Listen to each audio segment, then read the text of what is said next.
नमस्कार, आप देख रहे हैं एबी स्टार न्यूज। आपके साथ मैं अंजलि आप सभी का स्वागत करती हूँ हमारे इस खास प्रोग्राम, हमारे इस खास पेशकश कैसे करें पितृ तर्पण में। हिंदू धर्म में माता पिता की सेवा को ही सबसे बड़ा पूजन माना गया है और इसके लिए हिंदू धर्म के शास्त्रों में पितरों का भी उल्लेख किया गया है। आपको बता दें कि हिंदू धर्म के शास्त्रों के अनुसार पितरों का इसमें बेहद ही महत्व बताया जाता है। और जैसा कि आप सभी लोग जानते हैं कि अभी पितृपक्ष चल रहा है, तो इसमें आपको आज हम अपने खास पेशकश के तहत आपको बताएंगे कि आखिर पितृ तर्पण में क्या कुछ महत्व होता है इसका, आखिर ये क्यों मनाया जाता है। आइए आपको दिखाते हैं अपने इस खास पेशकश में। भाद्रपद महीने की पूर्णिमा से आश्विनी कृष्ण पक्ष अमावस्या तक के 16 दिनों को पितृपक्ष कहा जाता है। पितृ का अर्थ होता है पालन या रक्षण करने वाला। इस समय पितृ यमलोक से आकर अपने परिवार के सदस्यों के घर में वास करते हैं। 16 दिन अपना अपना भाग लेकर पितृ ब्रह्मांडीय ऊर्जा के साथ वापस चले जाते हैं। इस प्रकार व्यक्ति अपने पितृ ऋण से मुक्त हो जाता है। धार्मिक ग्रंथों में मृत्यु के बाद आत्मा की स्थिति का बड़ा सुंदर और वैज्ञानिक विवेचन भी मिलता है। मृत्यु के बाद दशगात्र और षोडशी सपिंडल तक मृत्यु व्यक्ति की प्रेत संज्ञा रहती है। पुराणों के अनुसार वह सूक्ष्म शरीर जो आत्मा भौतिक शरीर छोड़ने पर धारण करती है प्रेत होती है। प्रिय के अतिरेक की अवस्था प्रेत है, क्योंकि आत्मा को सूक्ष्म शरीर धारण करती है, तब भी उसके अंदर मोह माया भूख और प्यास का अतिरेक होता है। सपिंडन के बाद वह प्रेत पितरों में सम्मिलित हो जाता है।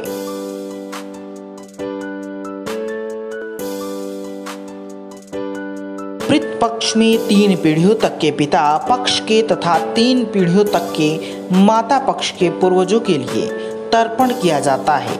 इन्हीं को पितर कहते हैं।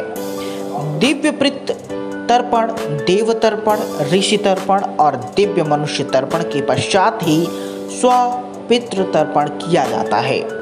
भारतीय धर्मशास्त्रों के मुताबिक जब सूर्य कन्या राशि में आते हैं तब परलोक से पितृ अपने स्वजनों के पास आ जाते हैं।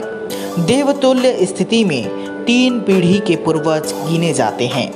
पिता को वसु के समान, रुद्र दादा के समान और परदादा आदित्य के समान माने गए हैं। इसके पीछे एक कारण यह भी है कि मनुष्य की स्मरण शक्ति केवल 3 पीढ़ियों तक ही सीमित रहती है।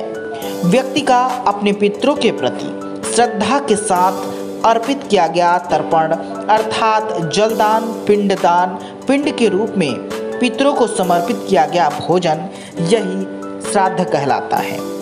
देव ऋषि और पितृ ऋष के कारण निवारण के लिए श्राद्ध कर्म है। हमारे धार्मिक ग्रंथों के अनुसार तर्पण का जल सूर्योदय से आधे प्रहर तक अमृत, 1 प्रहर तक शहद, 1.5 प्रहर तक दूध और 3.5 प्रहर तक जल रूप में हमारे पितरों को प्राप्त होता है। अतः हमें सुबह सवेरे ही तर्पण करना चाहिए। वहीं पितृपक्ष भर में जो तर्पण किया जाता है उससे वह पितृ प्राण स्वयं अप्यामित होता है। पुत्र या उसके नाम से उसका परिवार जो यव, जौ तथा जल का पिंड देता है उसमें ये अंश लेकर वह अंभ प्राण का ऋण चुका देता है। ठीक आश्विनी कृष्ण प्रतिपदा से वह चक्र ऊर्ध्वमुख होने लगता है।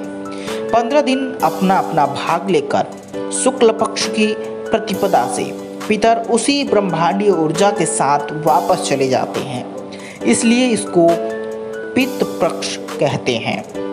और इसी पक्ष में श्राद्ध करने से पितरों को प्राप्त होता है। पुराणों में कई कथाएं इस उपलक्ष्य को लेकर हैं, जिसमें कर्ण के पुनर्जन्म की कथा काफी प्रचलित है। एवं हिंदू धर्म में सर्वमान्य रामचरितमानस में भी श्री राम के द्वारा दशरथ और जटायु को गोदावरी नदी पर जलांजलि देने का उल्लेख है।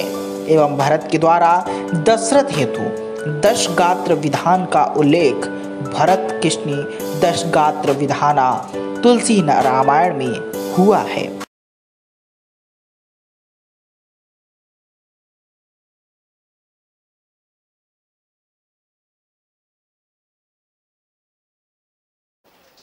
पूर्वजों की आत्माओं की संतुष्टि के लिए श्रद्धा भाव से विधि विधान के साथ किए गए यज्ञ को श्राद्ध कहते हैं। श्राद्ध की व्यवस्था वैदिक काल से ही चली आ रही है। शास्त्रों में इसे श्राद्ध यज्ञ भी कहा गया है। श्राद्ध का उद्देश्य अपने पितरों के प्रति सम्मान करना है, क्योंकि यह मनुष्य योनि अर्थात हमारा शरीर पितरों की आत्माओं की कृपा के कारण ही हमें मिला है। ऐसे में पितरों के और पूर्वजों के ऋणों से मुक्ति के लिए श्राद्ध का आयोजन किया जाता है। श्राद्ध की मूलभूत परिभाषा यह है कि प्रेत और पितृ के निमित्त उनकी आत्मा की तृप्ति के लिए श्रद्धा पूर्वक जो अर्पित की जाती है। अब श्राद्ध के कितने प्रकार होते हैं, आखिर ये कैसे किया जाता है, आइए आपको दिखाते हैं।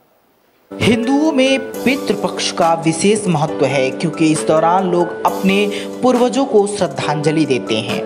ये हिंदू कैलेंडर में 16 चंद्र दिनों की अवधि है। पितृपक्ष का संस्कृत अर्थ पूर्वजों का पखवाड़ा है। मत्स्य पुराण के अनुसार श्राद्ध के 3 प्रकार बताए गए हैं: नित्य, नैमित्तिक और काम। नित्य श्राद्ध वे हैं जो अर्घ्य तथा आवाहन के बिना ही किसी निश्चित अवसर पर किए जाते हैं, जैसे अमावस्या के दिन या फिर अष्टका के दिन का श्राद्ध। देवताओं के लिए किया जाने वाला श्राद्ध नैमित्तिक श्राद्ध कहलाता है। यह श्राद्ध किसी ऐसे अवसर पर किया जाता है जो अनिश्चित होता है, जैसे कि यह श्राद्ध पुत्र जन्म आदि के समय किया जाता है। किसी विशेष फल के लिए जो श्राद्ध किए जाते हैं वे काम्य श्राद्ध कहलाते हैं। लोग इसे स्वर्ग, मोक्ष, संतति आदि की कामना से प्रत्येक वर्ष करते हैं। मनुष्य शरीर में स्थिर आत्माओं का परस्पर शाश्वत संबंध है। इसका कारण यह है कि आत्मा परमात्मा का अंश है और आत्मा स्वरूपी भौतिक शरीरधारी मनुष्य अपने पूर्वजों आदि की आत्माओं की संतुष्टि के लिए पितृपक्ष में श्रद्धापूर्वक श्राद्ध करता है। शास्त्रों के अनुसार पितृपक्ष में पितरों के नाम और गोत्र का उच्चारण करके मंत्रों द्वारा जो अन्न उनके लिए अर्पित किया जाता है वह उन्हें प्राप्त हो जाता है। यदि आपके पितरों को उनके कर्म के अनुसार देव योनि प्राप्त हुई है तो वह उन्हें अमृत रूप में प्राप्त होगा।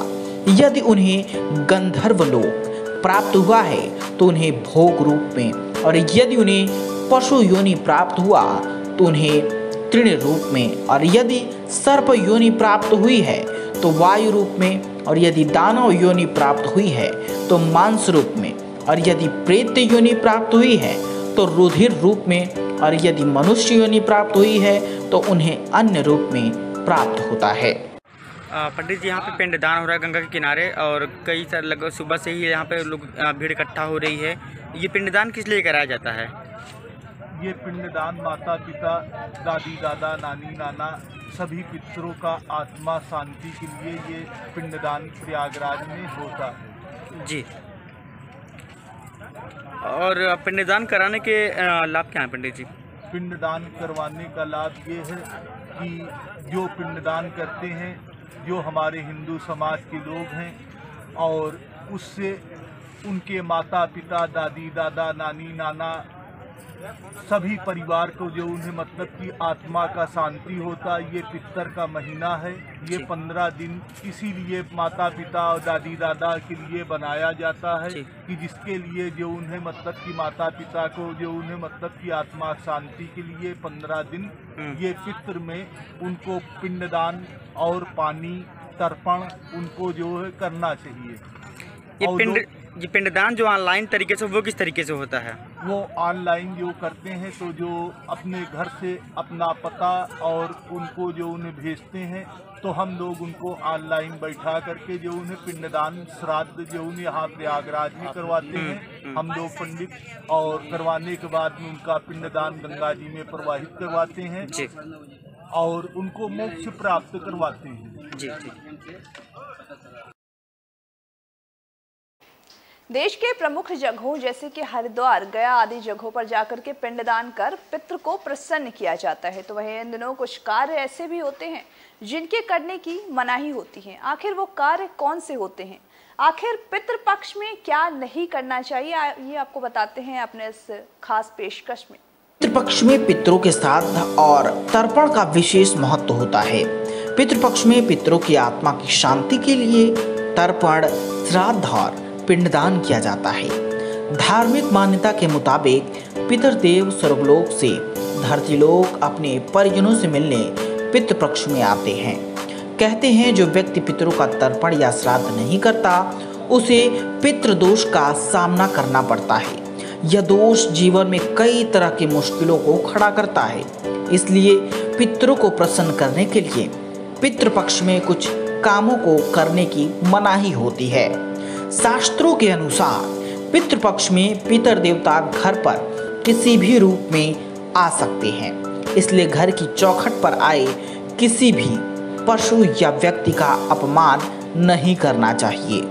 दहलीज पर आने पर किसी भी शख्स को भोजन कराएं और आदर करें।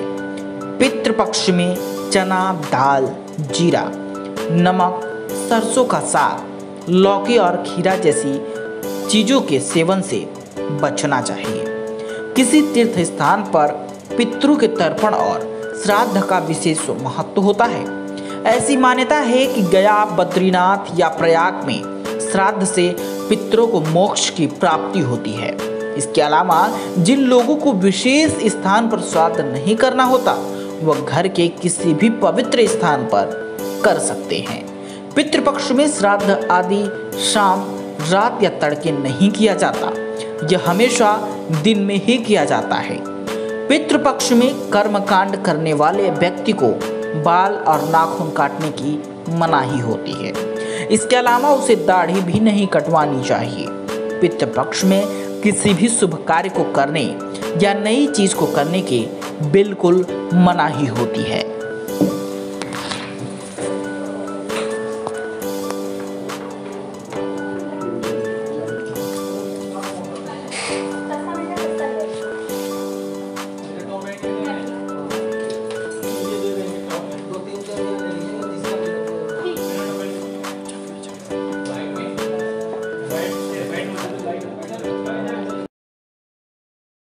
तो जैसा कि आपने देखा, हमने ऐसे अपने खास पेशकश के जरिए आपको बताया है कि आखिर पितृपक्ष क्या होता है। आज के दौर में बहुत ही कम लोग ऐसा जानते हैं, जो नवयुवक हैं उनको इस बारे में कम नॉलेज। तो इसके बारे में हम इस खास पेशकश में हमने आपको बताया कि पितृपक्ष आखिर क्या होता है, इसमें क्या ऐसी चीज़ें हैं जो नहीं करनी चाहिए। आज के लिए मुझे दीजिए इजाज़त और तमाम ऐसे खबरों के अपडेट्स के लिए बने रहिए हमारे साथ और देखते रहिए AB स्टार न्यूज़।